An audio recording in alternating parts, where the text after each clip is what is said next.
This happened about 6 or 7 years ago, strangely enough, on Halloween night. It was late, close to midnight, when the trick-or-treaters had all gone home. Even the neighbors across the street had stopped blasting their cheap haunted house CD. You know, the ones with fake chains rattling and cartoon witch laughs. The neighborhood was completely silent. It was just me and my cousin Kay, sitting in the living room. My younger cousin, who was only 4 at the time, had left her favorite doll, lying face down on the carpet. It was one of those dolls with blinking eyelids, the kind that creep you out if you stare too long. Kay never trusted that thing. She always said it had bad energy. She even threw it down the basement steps more than once. I didn't pay attention to her superstitions, so the doll just stayed there on the floor until morning. For about half an hour, everything was perfectly quiet. Then we both heard it, a dragging, wheezing kind of noise, like an old man struggling to breathe just outside the window. I turned to Kay, and she stared back at me. "Probably someone's Halloween soundtrack still playing," she muttered, trying to sound calm. But a minute later, the sound came again, louder this time, and it almost formed words. I got up, pulled back the curtain, and looked. The street was empty. Every porch light was off. There was nobody there. "No one's outside," I told her. But I could feel the hairs on my arms stand up. Then came whispering, not one voice, but two. A woman and a child, right outside the glass. Kay slammed her laptop shut. "It's that doll," she hissed. Of course she would say that. I picked it up just to prove her wrong. Its eyes were closed, but it felt heavier, almost solid in my hands.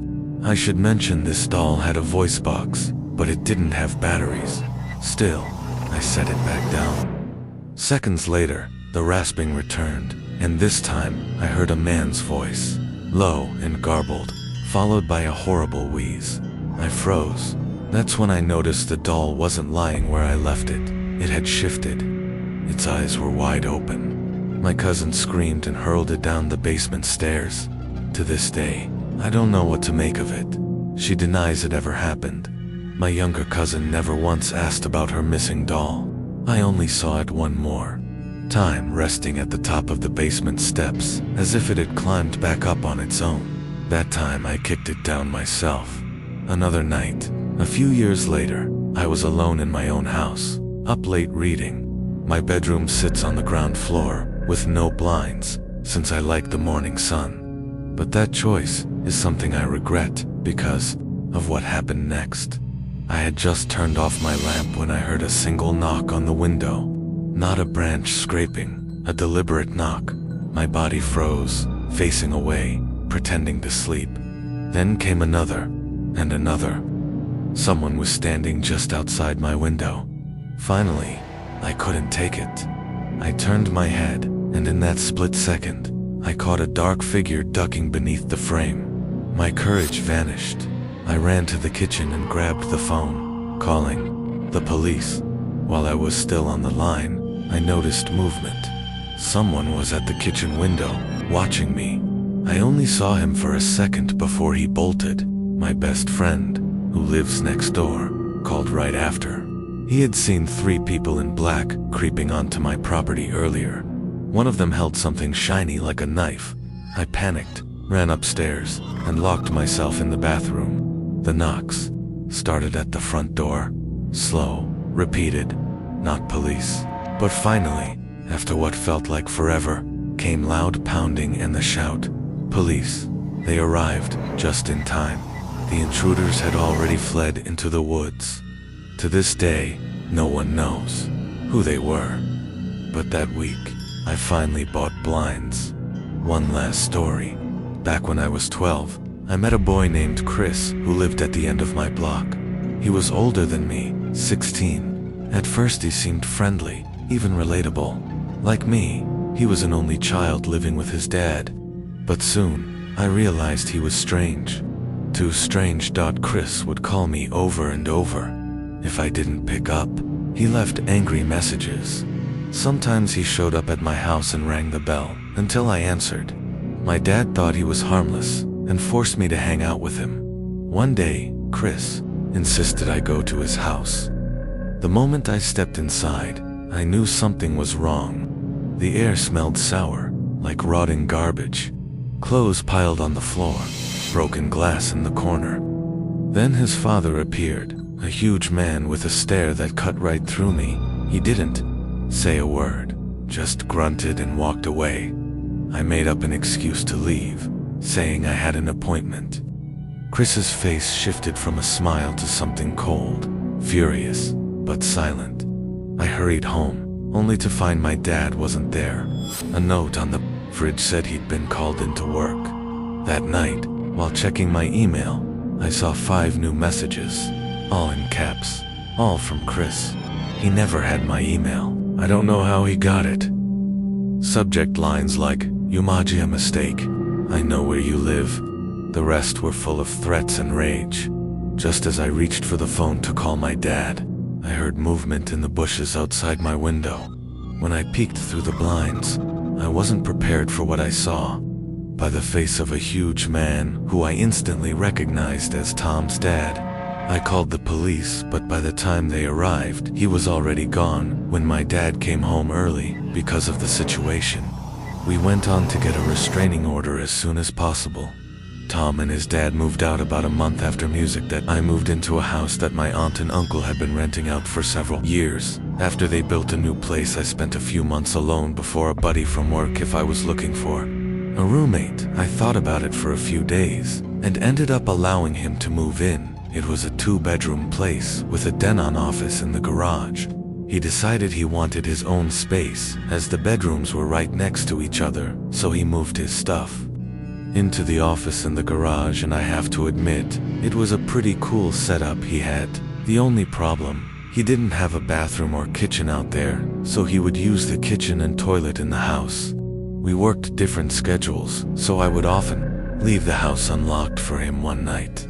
I went to my girlfriend's house for dinner. After I got back, I decided to grab a 6-pack of beer I had bought the previous night. When I opened the fridge, my beer was gone. I assumed it was my roommate and went into a blind rage. I stormed out into the garage and slammed his bedroom door open. He was sleeping and rolled over.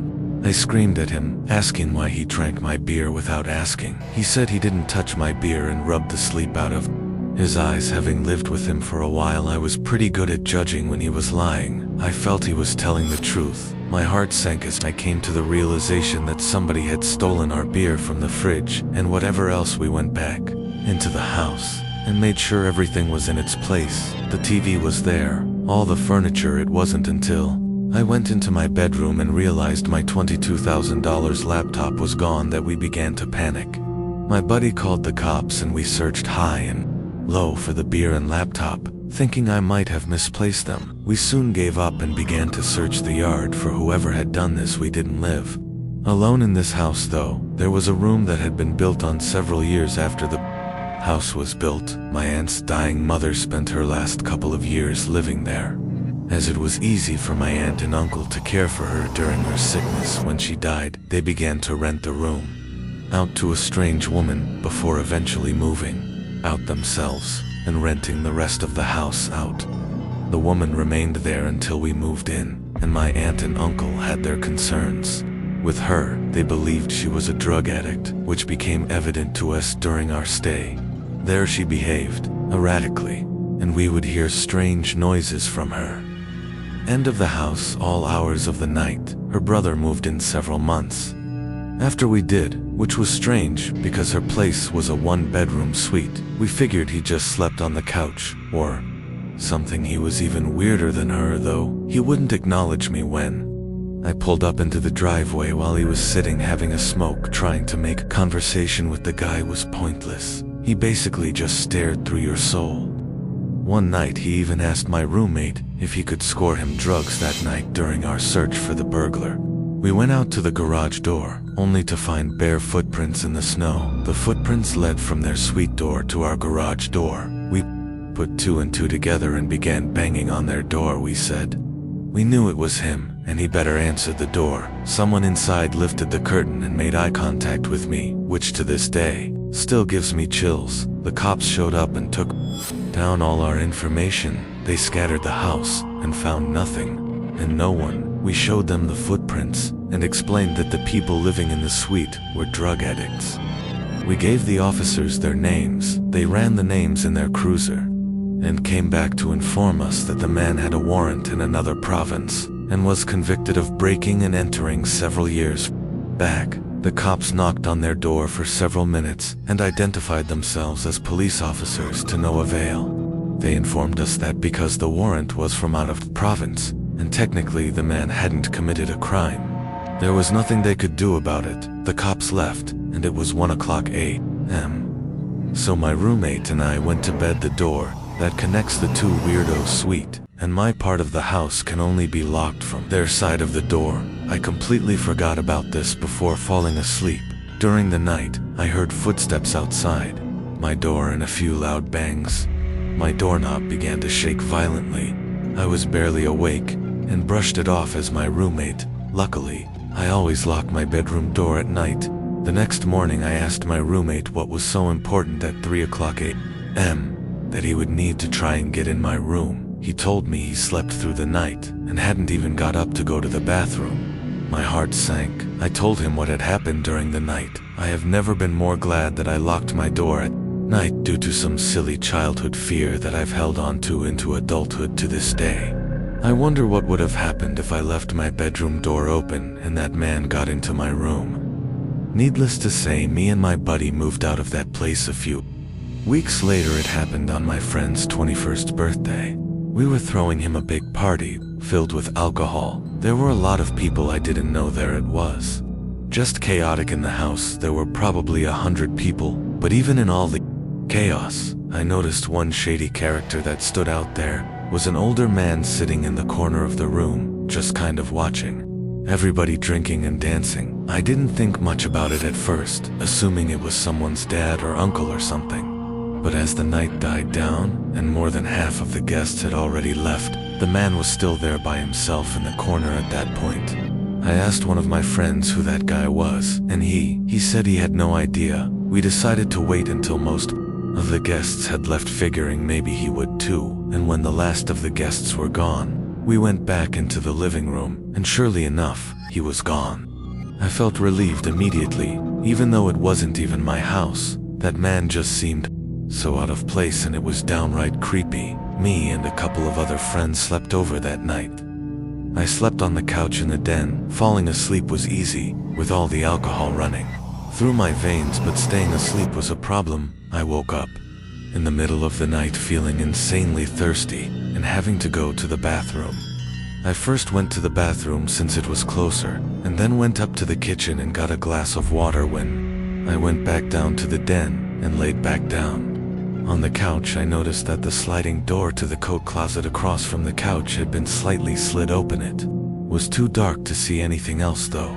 Like anything inside of it, I felt a chill run down my spine as I remembered the creepy man sitting in the corner. The idea of that man hiding in the closet immediately popped into mind. I continued to lay still under the assumption that he was watching me through the open door of the closet. I began to plan my escape. I could jump over the other couch and land right next to the stairway upstairs to the living room, but I just had to gather up the courage to do it then. I saw the closet door slide open a little more, and that's when I got the courage to run for it. I jumped over the couch and ran up the stairs. I could hear the closet door fully slide open and somebody running after me. I screamed at my friends, who were on the couches, to wake up. All three of my friends that were in the living room woke up and looked at me as if I were crazy. I knew that we now outnumbered him 4-1, so I looked at the stairs and waited, but he never came up. My friends demanded an explanation, so I told them that the creepy man from earlier was hiding in the coat closet, and he almost chased me up the stairs. Just then, we heard the back door from down in the den open up, and we all looked at each other. We called the cops, but the man was never found. He simply left through the back door. When I was going to college in North Carolina, I started working at a local TJ Maxx store for some extra cash since I was in class during the day. I usually worked the later shifts. One night I was walking to my car. I think it was about 11 or 11:30, as a safety protocol. All the employees left together, and the security guard would watch from the sidewalk to make sure we all got to our cars all right. I was approaching my car when I heard a car pull up behind me. I turned around, and there was a woman with her teenage daughter. In the passenger seat, she rolled the window down and started giving me a story about how they just came into town to visit family, and that they're out of gas and have no money, and then asked if they could borrow a few dollars. I told them the truth, which was that I had no cash on me. I never carry cash, so she just looked at me and asked very hurriedly if I would get into the car with them, go to the gas station, and buy them about $10 worth of gas. I mean, obviously.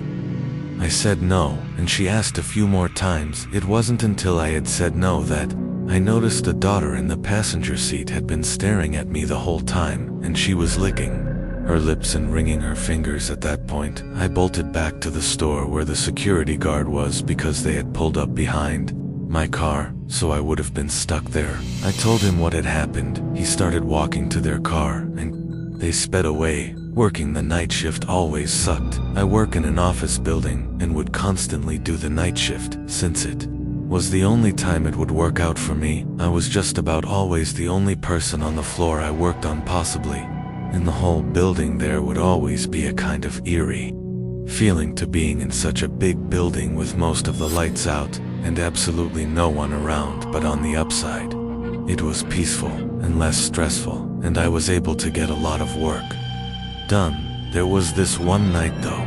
It was a Friday night around 2 o'clock in the morning. I was typing away on my keyboard when I heard a noise from outside my cubicle. It sounded like just a random crack from the walls or something. It's unusual in this building, but I didn't get too concerned about it. I resumed typing away and was once again interrupted by a sound, this time the sound of a computer starting up. He caught me off guard. I was sure nobody else was working the night shift. I stood up on my chair to get a view over the cubicle walls. The glare of a computer screen in the dark was visible in a cubicle on the opposite side of the room. Then I did something stupid, something I regret. I asked if there was anybody there in a yell, hoping to get an answer from a fellow employee, but instead, I saw the glaring light of the computer monitor across the room turn off, and there was once again nothing but darkness on that side of the room. I started getting nervous. I turned off the lamp and computer screen so that I wouldn't give away my position to whoever that was.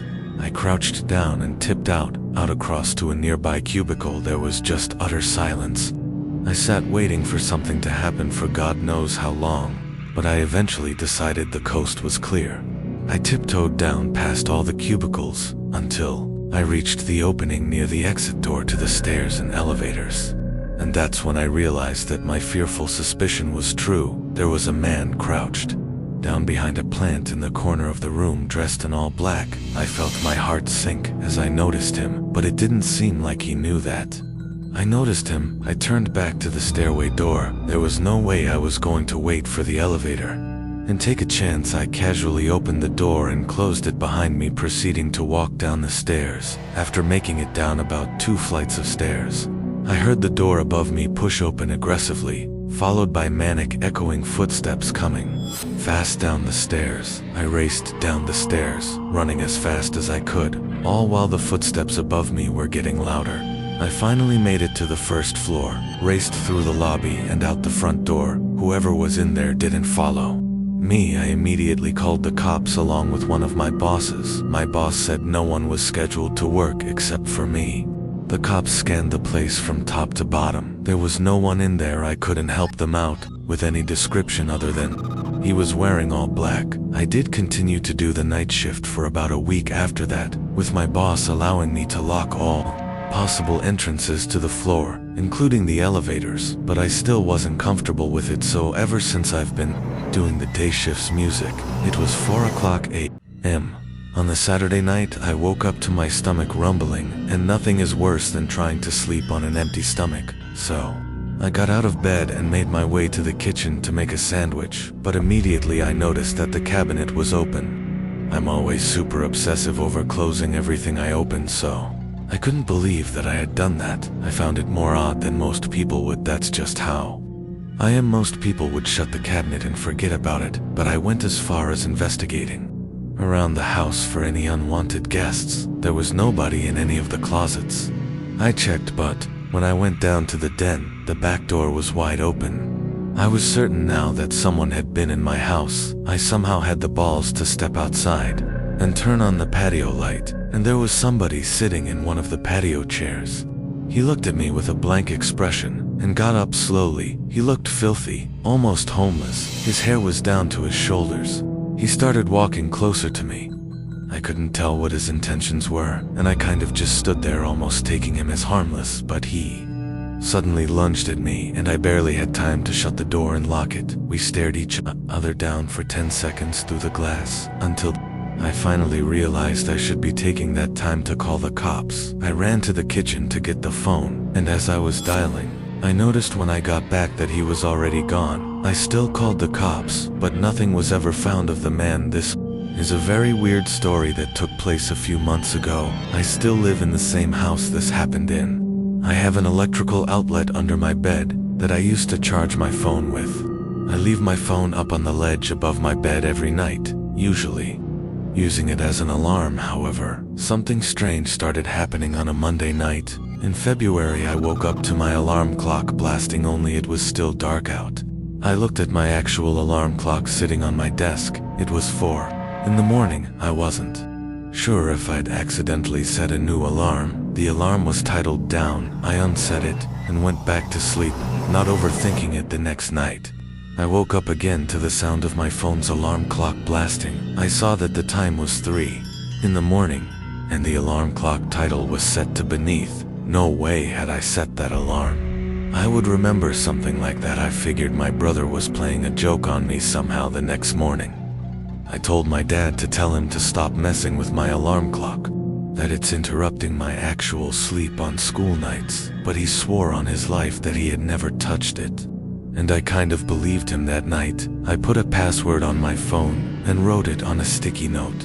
Just for safekeeping, I hid the sticky note on the wall behind my bed and made sure no extra alarms were set. The only one was set for 8 o'clock a.m. I fell asleep, but once again I woke up to the blasting alarm clock in total darkness. 2 a.m. The alarm was titled D. I was a little freaked out. Now something was really wrong with my phone. I was sure someone was hacking into it. The next day, I left it off for the whole day, in hopes that whoever was messing with it would forget about it. And that night, I used my actual alarm clock on my desk as an alarm. Instead, I set it to 8 o'clock a.m. and went to sleep. But when I woke up, there was once again no sunlight. My alarm clock was off, so I couldn't see the time. It was my phone. It had been moved to the ledge, but the alarm clock sound wasn't the usual Marima. It was some kind of distorted, screaming applause sound. I turned off the alarm, which was titled bed. It was 1 in the morning. I was laying there clueless, not knowing what to think. My phone was at 10%, so I reached down under my bed to try and find the charger that's plugged into the wall. It was missing, and then, at the worst possible time, I realized exactly what it all meant. The 4 alarm titles formed a sentence down beneath the bed. I tried to pull my arm away, but it was too late. I felt a hand grabbed my arm and squeezed tight. I screamed as loud as I could, loud enough for all the neighbors to hear. I heard my parents' bedroom door open and footsteps. Running over to my room, my door opened, and my dad barged in with a baseball bat. He saw that I was being pulled down to the edge of my bed. My dad reached under my bed and grabbed a hold of the man hiding under. He knocked him out with the bat and called the cops. The man clearly didn't plan that out, as he basically trapped himself under my bed. Police told us that he was a registered sex offender who had been arrested 10 times.